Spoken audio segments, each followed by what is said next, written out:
آج کل مسلمانوں میں اس کی کوئی تمیز نہیں رہی کہ کیا رنگ ہمیں پہننا ہے کیا نہیں پہننا ہے. جو دل چاہا پہن لیا، جو دل چاہا بٹک لیا. یہ جتنے تنگ لباس پہنتے ہیں، پینٹ پہنتے ہیں، میں اللہ کی قسم کھا کر کہتا ہوں ان کی نماز نہیں ہوتی. آپ چاہے مسئلہ پوچھیں، آپ جو چاہے تعبیرات کریں.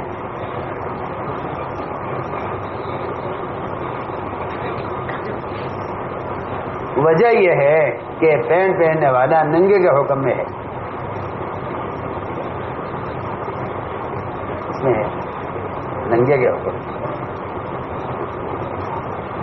اس کے بدن کی ساری حیت باہر ظاہر ہو رہی ہے.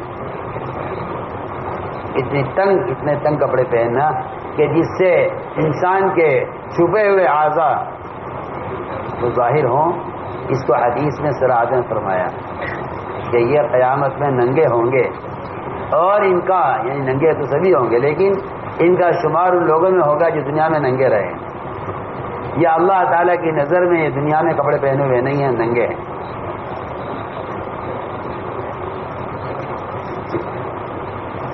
یہ کہ جو عمل کمال کو نہیں پہنچا اس عمل کا کیا، اس عمل کے کیا مزہ ہے. ابھی نماز کو کمال تک پہنچاؤ.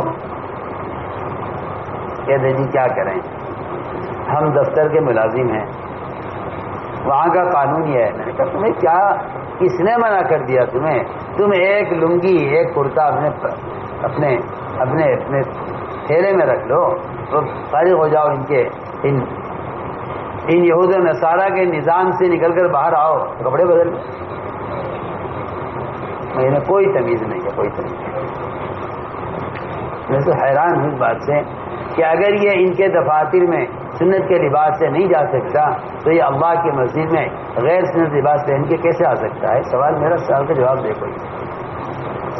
اگر آپ کے نزدیک قانون کی حیثیت یہ ہے کہ آپ سنت لباس پہن کر وہاں نہیں جا سکتے تو آپ مجھے بتائیے یہاں کون سا قانون ہے کہ آپ انگریز کا لباس پہن کے مسجد میں آتے ہیں؟ آپ بتائیے، تو پھر جواب دیجیے بات.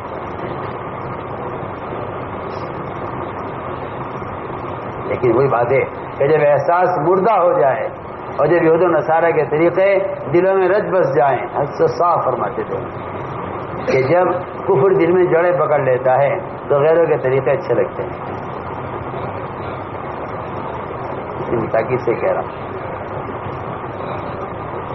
اپنا لباس، ہر قوم کی پہچان اس کے لباس سے ہے.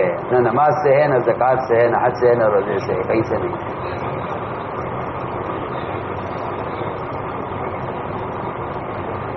اگر میں کہتا ہوں کہ اگر ہوتی گنجائش، کیوں اعراض کرتے آپ؟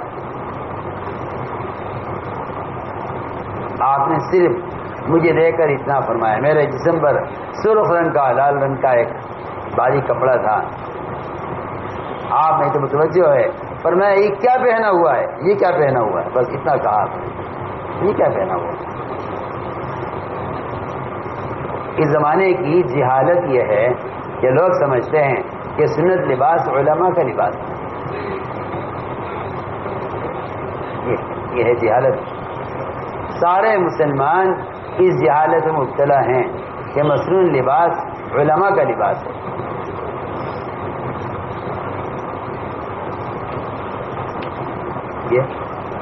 یہ ہے سب سے بڑی حماقت اور جہالت کہ مصنون لباس کو کس کا لباس سمجھتے ہیں؟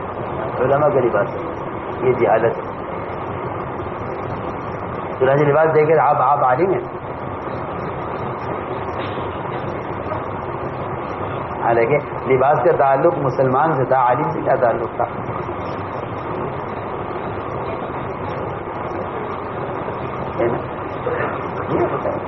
اسلام کا لباس ہے نا. سمجھتے ہیں کہ ایسا لباس کا مطلب یہ ہے کہ عالم ہے. اس کا مطلب یہی ہوا کہ جس کا لباس سنت کے مطابق نہیں وہ جاہل ہے.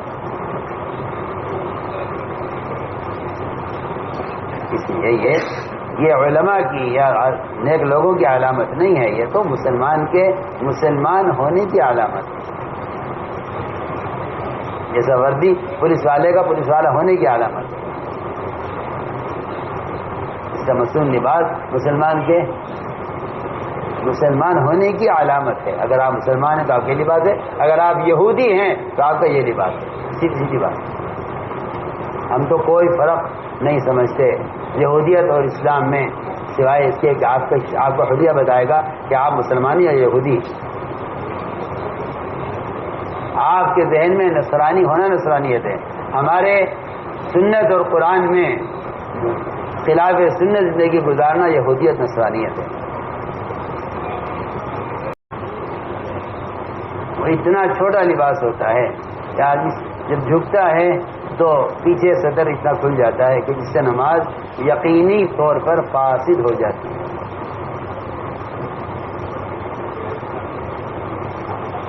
ایک صحابی فرماتے ہیں, ابھی تو گزارا صاحب, کہ ہم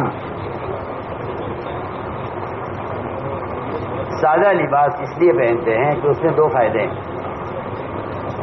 ایک فائدہ تو یہ ہے کہ اس میں پسینہ خشک ہو جاتا ہے موٹے کپڑے میں, پسینہ. اور دوسرا فائدہ یہ ہے کہ نماز میں سہولت ہوتی ہے اس میں. صحابی فرما رہے ہیں کہ موٹے کپڑے میں ہمیں نماز کی سہولت ہے. یہ صحابی خود کیا رہے ہیں.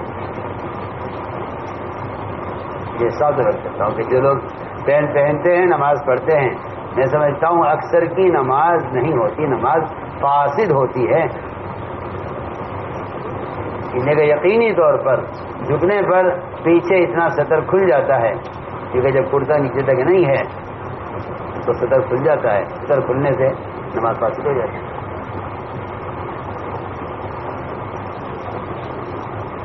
مگر شیطان ایسا گھاگ ہے, وہ تمہارے ذہن میں وہ باتیں, وہ سوالات پیدا کرے گا کہ تم اس بات کو تمہیں سمجھنے نہیں دینے کا. وہ کہے گا جمے رہیے اپنی بات پہ. جی ہاں, یہ کہے گا شیطان, جمے رہیے ان کی بات پہ. یہاں تو